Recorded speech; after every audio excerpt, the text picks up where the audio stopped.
दोस्तों, जहां नीतीश कुमार के राजनीतिक करियर पर पलटू होने का ठप्पा लग गया है, तो आप अगर एक बात पर ध्यान देंगे तो बीजेपी भी कोई कम पलटू नहीं है। बीजेपी की ना ही अपनी कोई विचारधारा है, वो एक सिद्धांत विहीन पार्टी है। क्योंकि जिस तरीके से नीतीश कुमार को बीजेपी ने एक बार दोबारा खुद में शामिल किया है, ये साफ तौर पर ये दिखाता है कि बीजेपी सिर्फ सत्ता से प्रेम करती है। सत्ता के लिए वो अपनी विचारधारा के खिलाफ जा सकती है। कोई भी जैसा भी जिस भी तरीके से जब भी आना चाहे उसका स्वागत है, बशर्ते सत्ता बीजेपी के हाथ में आनी चाहिए। दोस्तों, नीतीश कुमार तो पलटू राम है ही, लेकिन उनसे भी बड़ा पलटू राम एनडीए गठबंधन है, बीजेपी है। क्यों?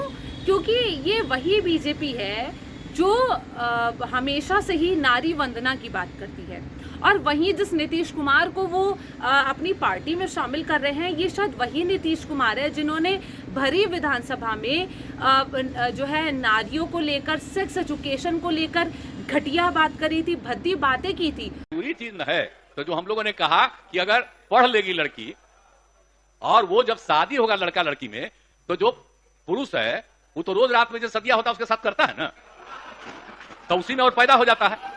और लड़की पढ़ लेती है तो हमको मालूम था कि वो करेगा, ठीक है, लेकिन अंतिम में भीतर मत घुसाओ, उसको बाहर कर दो। करता तो है, तो उसी में आप समझ लीजिए संख्या घट रही है। और कोई और नहीं बल्कि खुद मोदी जी ने इस बात को लेकर नीतीश को कितनी खरी खरी सुनाई थी, एक बार आप सुनिए। वो इंडी अलायंस के नेता ने विधानसभा के अंदर, जिस सभा में माताएं बहनें भी मौजूद थी, कोई कल्पना नहीं कर सकता है ऐसी भाषा में बद्दी बातें की। कोई शर्म नहीं है उनको। नीतीश कुमार की महिलाओं के ऊपर इस विवादित टिप्पणी के बाद स्मृति ईरानी ऐसा मैदान में कूदी, और मुझे इस बात का खेद भी, इस बात का आक्रोश भी, और अंग्रेजी में एक शब्द है डिस्गस्ट, कि नीतीश कुमार इंडिया अलायंस के संस्कारों का परिचय देते हुए देश की महिला के बारे में जिस प्रकार से अभद्र बात बोल चुके हैं, उसका 24 घंटा बीत गया, अब तक ना कांग्रेस पार्टी ने खंडन किया, ना इंडिया अलायंस के किसी भी नेता ने खंडन किया।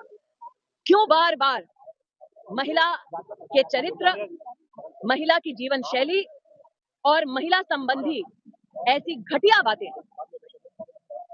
जब इंडिया अलायंस के नेता करते हैं तो सांप सूंघ जाता है कुछ लोगों को। मतलब इतना गाली दी नीतीश कुमार को, यहाँ तक कि ये भी कहा कि नीतीश कुमार ने जिस तरीके से महिलाओं को लेकर ये भद्दी टिप्पणियां करी है, ये इंडिया अलायंस की विचारधारा को दिखाता है। मैं पूछना चाहती हूँ कि अब क्योंकि नीतीश कुमार तो अब एनडीए में शामिल हो गए हैं, बीजेपी के साथ आ गए, तो अब क्या नीतीश की विचारधारा पूरे के पूरे बीजेपी की विचारधारा हो जाएगी? इसका मतलब है फिर बीजेपी भी जो है नारी वंदना का कोई महत्व नहीं रखती है। दोस्तों, बीजेपी की हिपोक्रेसी की वो सीमाएं हैं कि वो सिर्फ दिखावे के लिए जातिगत जनसंख्या का विरोध करती है, लेकिन अंदर ही अंदर वो ही बीजेपी तमाम कुर्मी, कुशवाहा और यादवों को साधने के लिए विजय सिन्हा और सम्राट चौधरी जैसे लोगों को डिप्टी सीएम बनाती है। दोस्तों, अगर बीजेपी को सही में जातिगत जनसंख्या से इतना फर्क नहीं पड़ता था, तो उसने क्यों नीतीश कुमार को शामिल किया?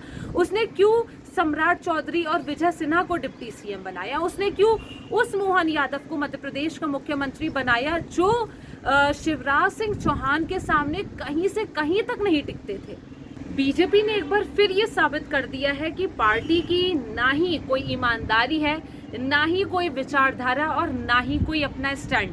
क्योंकि अब मुझे खुद बताइए कि अगर राम मंदिर के बाद बीजेपी ये दावा कर रही थी कि अब अकेले राम मंदिर के ही दम पर 400 प्लस सीटें बीजेपी को मिलेगी, तो ऐसी क्या नौबत आ गई थी कि नीतीश कुमार को भी अपने पाले में करना पड़ा? इससे दोस्तों बीजेपी का एक डर तो साफ हो जाता है कि बीजेपी को ये डर है कि राम मंदिर के बाद भी एक बड़ा जन समर्थन बीजेपी को नहीं मिल सकता है। वो अकेले अपने दम पर बिहार में 35 से 40 सीटें भी नहीं ला सकती है। और ये बात भी दोस्तों बिल्कुल साफ है कि जिस तरीके से इंडिया अलायंस में अगर नीतीश कुमार होते और अगर इंडिया अलायंस मजबूती से आगे बढ़ता, तो इस इंडिया अलायंस से बीजेपी को डर था। और हो ना हो, अगर ये इंडिया अलायंस कामयाब होता तो हो सकता है कि मुश्किल ब मुश्किल बीजेपी को 20 ही सीटें मिल पाती या 20 से भी कम मिल पाती। दोस्तों असली पलटू राम तो बीजेपी है, क्योंकि जिस हिंदूवाद और राष्ट्रवाद की विचारधारा की बात बीजेपी करती थी, आज वही बीजेपी एक ऐसे नेता को खुद में शामिल कर रही है जो बीजेपी की विचारधारा से बिल्कुल उलट समाजवादी विचारधारा की बात करते हैं। दोस्तों नीतीश कुमार हमेशा से जातिगत आरक्षण की बात करते आए हैं और वहीं बीजेपी तो हमेशा से जातिगत जनगणना के खिलाफ रही है। दोस्तों बीजेपी सत्ता के लिए किसी भी स्तर तक जा सकती है। दोस्तों अगर हम एनडीए गठबंधन को पलटुओं का गठबंधन कहें तो इसमें कुछ गलत नहीं होगा, क्योंकि जिस तरीके से बीजेपी ने खुद में कह सकते हैं, जिस तरीके से राहुल गांधी कहते हैं कि भाई देश के सबसे भ्रष्ट मुख्यमंत्री हेमंत बिस्व शर्मा जो कांग्रेस से बीजेपी में आए हैं और आज बीजेपी की बड़ी जो है तारीफें करते हैं, जी वही हेमंत बिस्व शर्मा जिन पर भ्रष्टाचार के कितने ही आरोप लगे हैं, लेकिन क्योंकि अब वो भाजपा में आ चुके हैं तो भाजपा के डिटर्जेंट पाउडर में अब उनके सारे भ्रष्टाचार धुल चुके हैं। अजीत पवार जो जिन पर करप्शन के कितने ही चार्जेस लगे हैं, लेकिन आज वो डिप्टी सीएम बन के बैठे हैं। बात करें महबूबा मुफ्ती की, जिनकी विचारधारा बीजेपी से कहीं मेल नहीं खाती थी, लेकिन क्योंकि भाई सत्ता का लालच था तो उनसे भी हाथ मिलाना पड़ा। ये सिर्फ सत्ता का लालच है जिसने राजस्थान की कांग्रेस सरकार को तोड़कर सिंधिया को अपने पाले में लिया।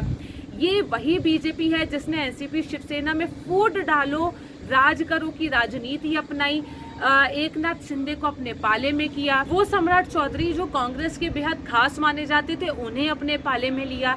तो लगातार जिस तरीके से बीजेपी हर उन व्यक्तियों को अपने अंदर समेट कर रख रही है जो एक नंबर के भ्रष्टाचारी हैं, और ये ज्यादातर तमाम नेता कांग्रेस से आए हुए हैं, तो कहीं ना कहीं इस बात पे डाउट होता है कि क्या बीजेपी की खुद की कोई सिद्धांत नहीं है, खुद का कोई स्टैंड नहीं है, क्योंकि वो नीतीश कुमार भी पार्टी में आ गए हैं जो हमेशा से ही बीजेपी को पानी पी पी कर गालियां देते थे। तो ऐसे में अब तस्वीरें यहीं क्लियर हो जाती हैं कि असली पलटू कौन है। दोस्तों जिस तरीके से बीजेपी तमाम इस तरीके की अल्टा पलटी करके ज्योतिरादित्य सिंधिया, हेमंत बिस्व शर्मा, नीतीश कुमार जैसे लोगों को खुद में समेटती जा रही है, ऐसे में सवाल ये उठता है कि जो बीजेपी के कोर सपोर्टर्स हैं, जो बीजेपी के ओरिजिनल नेता कार्यकर्ता रहे हैं, आखिर उनका क्या होगा?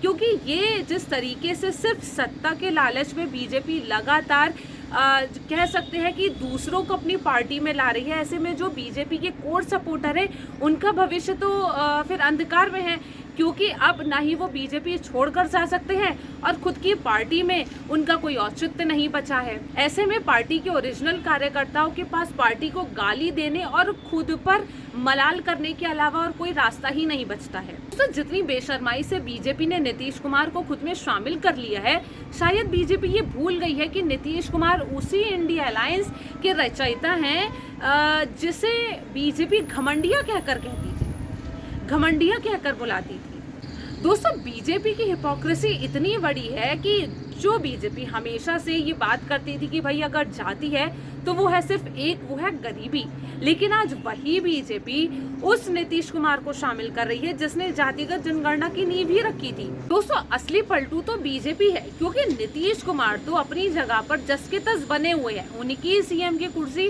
पहले भी सुरक्षित थी और आज भी उनकी कुर्सी सुरक्षित है।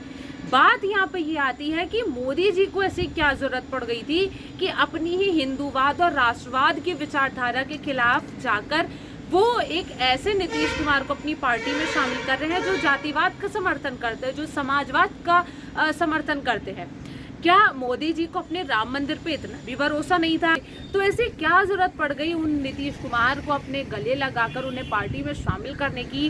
क्या ये दोस्तों सिर्फ सत्ता का लालच नहीं है? क्या ये जनता के साथ धोखा नहीं है? तमाम इन बातों को लेकर आप क्या सोचते हैं? कमेंट सेक्शन में हमें जरूर बताएं। तब तक के लिए मुझे दीजिए इजाजत। नमस्कार।